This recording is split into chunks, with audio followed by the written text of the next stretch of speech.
मैं नाचती गाती जरूर हूँ, लेकिन अपने जिस्म का सौदा कभी नहीं करती। सौदा नहीं करती तो ना सही, खैरात ही दे दो। मैं भूखा जरूर आया हूँ यहाँ, लेकिन भूखा जाऊंगा नहीं। छोड़ दे मुझे, छोड़ दे। बहुत हो गया तुम्हारी बदतमीजी का तमाशा। मैं बर्दाश्त नहीं कर सकता कि किसी मर्द का हाथ एक कमजोर औरत पर उठे, चाहे वो औरत वेश्या ही क्यों ना हो। सुन लो दोस्त, तुम वैश्य के जीने पर तो चढ़कर खुद आए थे, लेकिन जाओगे 4 कंधों पर सवार होकर।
स्टार्ट करो, चलो।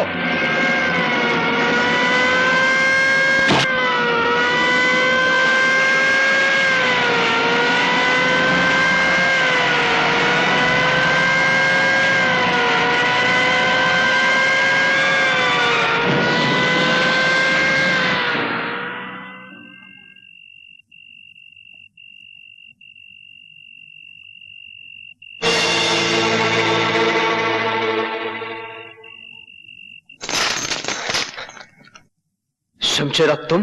हाँ, उस दिन जेल में जो हमारा तुम्हारा मुकदमा शुरू हुआ था, मैं चाहता हूं कि आज उसका फैसला हो जाए। तुम्हारे सामने बंदूकें भी पड़ी हैं और तलवारें भी, जो चाहे हथियार उठा सकते हो। नहीं शमशेरा नहीं, तुमने अभी अभी मेरी जान बचाई है पुलिस से। मैं सब कुछ कर सकता हूं, तुम पर हाथ नहीं उठा सकता। हाथ उठा नहीं सकते, बढ़ा तो सकते हो। हमें तो तुम्हारी दुश्मनी भी अच्छी लगती थी और अब दोस्ती भी अच्छी लगती है। फिर एक बात बताओ दोस्त, मैं तो उस मोहल्ले में अपनी जान से मिलने गया था, तुम वहां क्या कर रहे थे? मैं अपने एक दुश्मन का पीछा कर रहा था जो उसी कोठे पर गया था। ओह, इससे तो यही जाहिर होता है कि हम दोनों का एक ही दुश्मन है। दुश्मन ने हमारी दोस्ती की जंजीर में एक कड़ी और जोड़ दी है। दुश्मनी वो आग है जिसमें दोस्ती का लोहा तपकर फौलाद बनता है। इसी बात पर एक बार फिर से मिलाओ हाथ।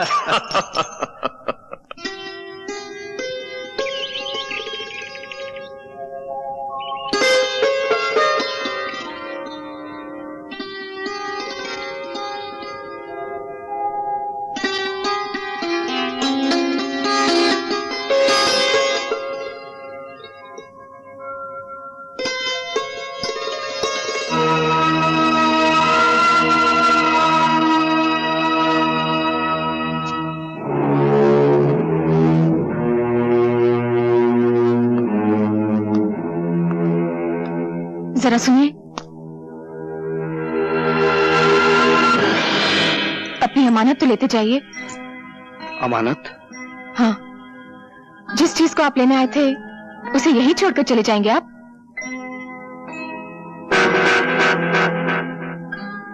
ये हार जो आप वापस कर रही हैं, इसकी कीमत जानती हैं आप? जानती हूँ, लेकिन इस हार की कीमत आपकी मुलाकात से बहुत कम है।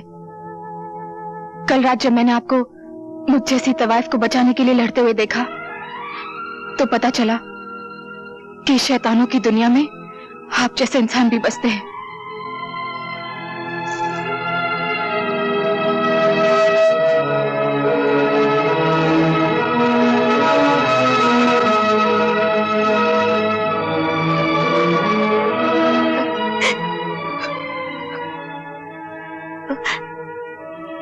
लो मां, अपना खानदानी हार। तुम्हारा एक बेटा इसे ले गया था, समझ लो दूसरा बेटा वापस ले आया।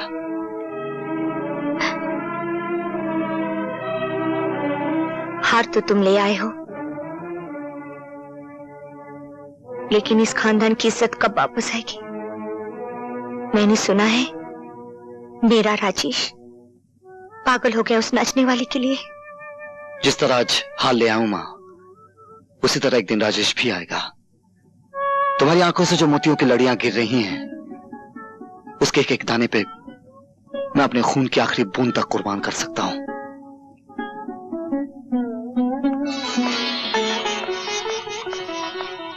भगवान, आज मैं जिंदगी में पहली बार तुम्हारी मंदिर की सीढ़ियां चढ़कर आई हूं। ये कहने आई हूं कि ना तो मुझे तुम्हारी ये दुनिया चाहिए, न आसमान पे बिखरे हुए तारे चाहिए, और न जमीन के नीचे दबे हुए खजाने।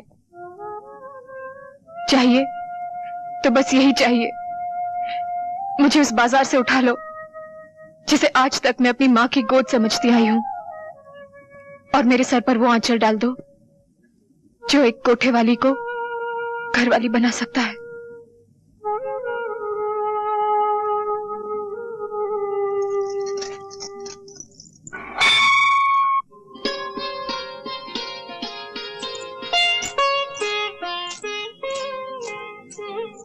आप?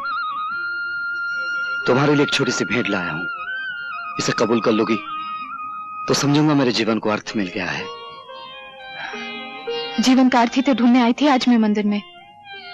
मुझे नहीं मालूम था कि देने वाले के हाथ इतने बड़े हैं कि भीख मांगने वालों की झोलियां छोटी पड़ जाती हैं। इसे घर जाकर खोलना। समझ लो मैं जो लाया हूं वो एक सपना है, पूर्णिमा की पिघलती हुई चांदनी का बना हुआ।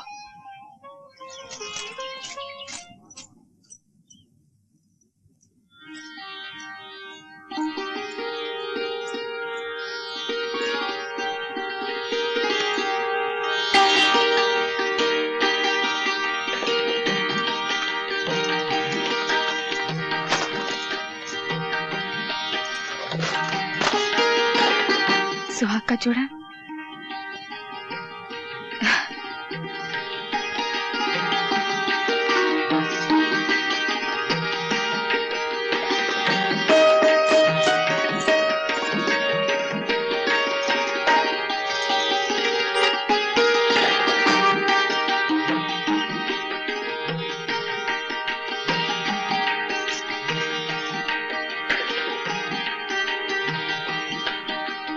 ये आज मुझे क्या हो गया है?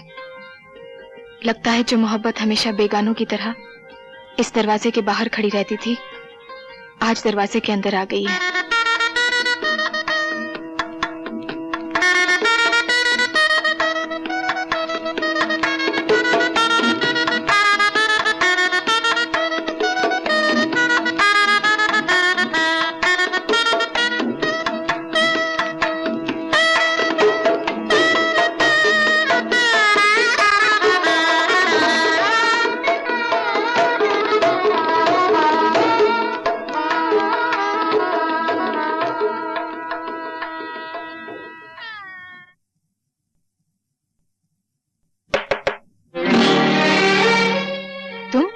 कसर है तो सिर्फ इतनी कि पलंग पे फूलों की झालर नहीं लगाई गई और हमने दूल्हे का सहरा नहीं बांधा। चलो कोई बात नहीं, सहरा हम सुहागरात के बाद बांध लेंगे।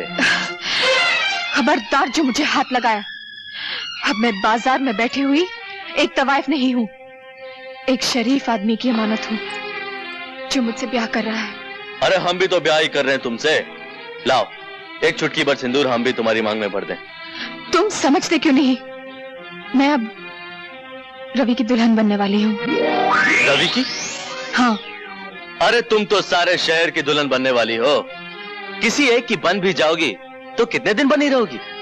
हर रोज दरवाजे के बाहर एक नई बारात खड़ी होगी और सबसे पहले मेरी बारात आएगी। तुम्हारी बारात नहीं आएगी, तुम्हारी अर्थी यहां से जाएगी। निकल जाओ यहां से।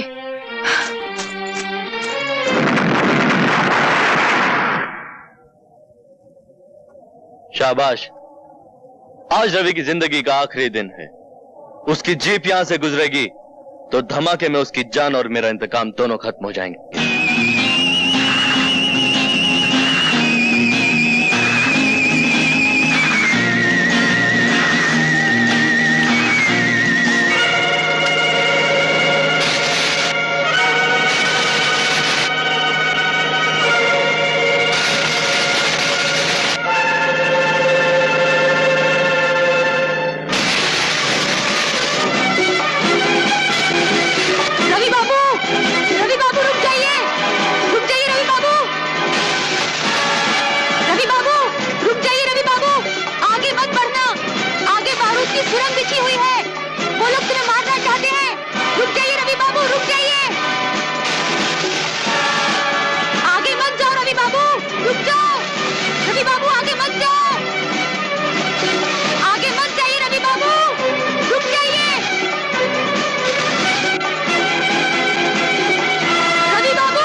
रवि, तुम्हें चोट तो नहीं आई? जिन्हें मैं वक्त पे कूद गया था, लेकिन जीप बिल्कुल खत्म हो गई। अरे तुम्हारी जान जीप से कहीं ज्यादा कीमती है। लेकिन ये हरकत की किसने? आपके लाडले बेटे राजेश ने। वो देखिए भाग रहा है।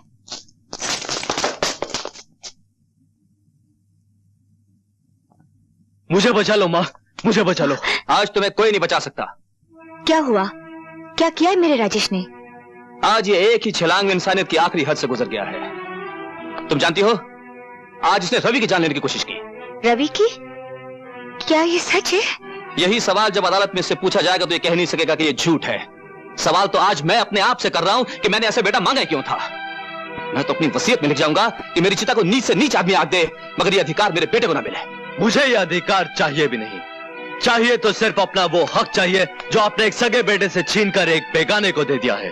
मेरा जुर्म ये नहीं कि मैंने रवि की जान पे हमला किया, मेरा जुर्म ये है कि मेरा हमला नाकाम रहा।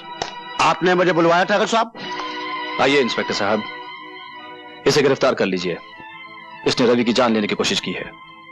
ठाकुर साहब, तुम देख रही हो माँ, पिताजी मेरे साथ क्या सुलूक कर रहे हैं। जो आज हुआ है बेटे, वो कई साल पहले हो जाना चाहिए था।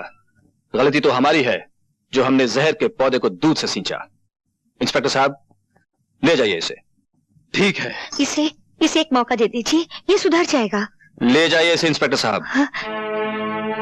भिजवा दीजिए मुझे जेल में, चढ़वा दीजिए मुझे फांसी के ऊपर। इससे ज्यादा आप कर भी कर सकते हैं। आप मेरे बाप नहीं, कसाई है, कसाई है आप। सावित्री,